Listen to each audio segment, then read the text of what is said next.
இந்த ஆர்ப்பாட்டத்தின் தலைவர் அவர்களே, இந்தியை எந்நாளும் அனுமதியோம் என்று ஆர்ப்பாட்டத்தில் கலந்து கொண்டிருக்கின்ற ஜனநாயக சக்திகளே, பொதுமக்களே, விவசாய பெருங்குடி மக்களே, உங்கள் அனைவருக்கும் நான் சார்ந்திருக்கின்ற புரட்சிகர இளைஞர் முன்னணியின் சார்பாக வணக்கத்தை தெரிவித்துக் கொண்டு, தோழர்களே,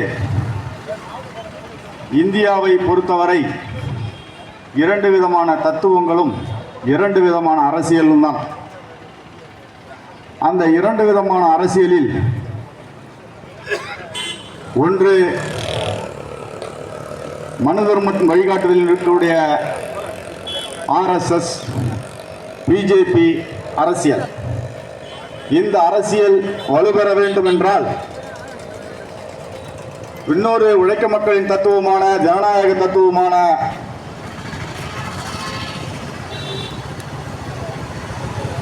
தத்துவம் அழிந்தே தீர வேண்டும். ஜனநாயகத்தை காப்பாற்ற வேண்டும், வாழ வைக்க வேண்டும் என்று சொன்னால் RSS பிஜேபியை ஒழித்து கட்டி தீர வேண்டும். இது இரண்டு போராட்டங்கள் தான் இன்று நடந்து கொண்டிருக்கிறது. தமிழ் மொழியானது RSS பிஜேபியின் கூற்றுப்படி தீண்டத்தகாத மொழி, நீசபாசன் சொல்றான். அவன் சமஸ்கிருதத்தை தேவபாசன் சொல்றான். அப்போ இந்த போராட்டம் என்பது 1938 இருந்தே தொடர்ந்து நடந்து கொண்டிருக்கிறது.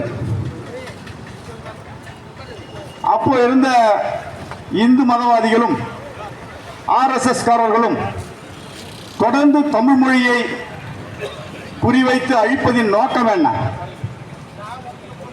சுமார் 2000 ஆண்டு காலமாக இடைவிடாது போராடி இன்றும் இளமையோடு இருக்கக்கூடிய ஒரே மொழி தமிழ் மொழி மட்டும்தான். ஏன்னா தமிழ் மொழியினுடைய இலக்கியங்கள் தான் பெரும்பான்மை மக்களின் வாழ்க்கை முறையை கூறுகிறது.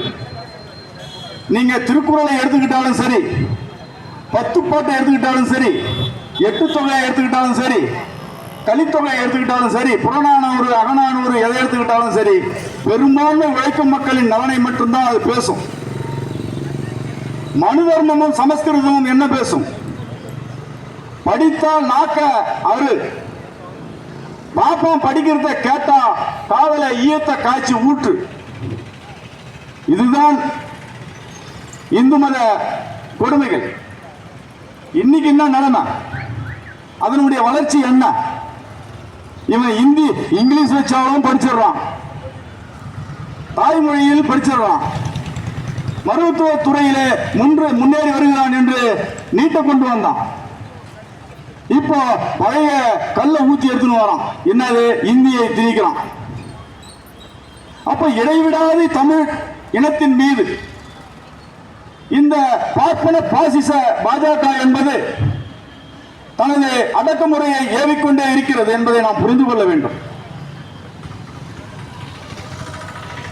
அதற்கு மாற்றாக தமிழை எங்கும் தமிழ், எதிலும் தமிழ், தமிழில் இல்லாதது ஒன்றுமே இல்லை. இலக்கண வழக்க மனங்களோடு இருக்கக்கூடிய ஒரே இந்திய மொழி என்று குறிப்பிட வேண்டும் என்றால் அது தமிழ் தான். ஆனா இந்த இந்தி மொழி வட இந்தியாவில் பல தேசிய இன மொழிகளை எல்லாம் அழித்து விட்டது. திராவிட குடும்ப மொழியில் கூட துளு என்கின்ற மொழியை சேர்த்து விட்டது. அப்போ பல்வேறு மொழிகளுக்கு தாயான இந்த தமிழ் மொழியை அழிப்பதுதான் பார்ப்பனியத்தின் ஒரே இலக்கு. தமிழ் மொழியை அழிப்பதற்கு அவன் சொல்லுகின்ற காரணம் என்னவென்றால், அவன் கனவு காணுகின்ற இந்துத்துவ ஆட்சி முறையை, மனு தர்மத்தை இந்திய நாட்டிலே நடைமுறைப்படுத்த வேண்டும் என்றால் தமிழ் அவனுக்கு முட்டுக்கட்டையாக இருக்கிறது.